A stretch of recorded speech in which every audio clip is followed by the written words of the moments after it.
சகரியாவின் புஸ்தகம் 12ஆம் அதிகாரம் 6வது வசனத்துல ஆண்டவர் ஒரு தீர்க்க தரிசனத்தை உரைத்திருக்கிறார். அந்நாளிலே யூதாவின் தலைவரை விறகுகளுக்குள்ளே எரிகிற அக்கினி அடுப்புக்கும் வைக்கோல் கட்டுகளுக்குள்ளே எரிகிற தீவெட்டிக்கும் ஒப்பாக்குவேன். அவர்கள் வலதுபுறமும் இடதுபுறமாக புறப்பட்டு சுற்றிலும் இருக்கிற எல்லா ஜனங்களையும் பட்சிப்பார்கள்.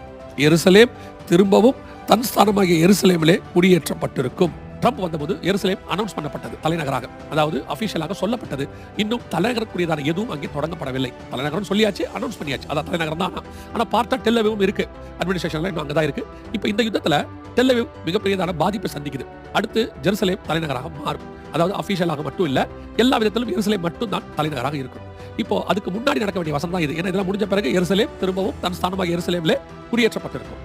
இப்போ யூதாவின் தலைவர் அந்த காலத்துல அந்நாளிலே அப்படின்னு, இந்த காலத்துல எருசலேம் தலைநகரா மாறினது 2018 நம்ம எல்லாருக்கும் தெரிஞ்ச ஒரு விஷயம். 17-18 அந்நாளிலே யூதாவின் தலைவர் இப்ப இருக்கிற பென்யமீன்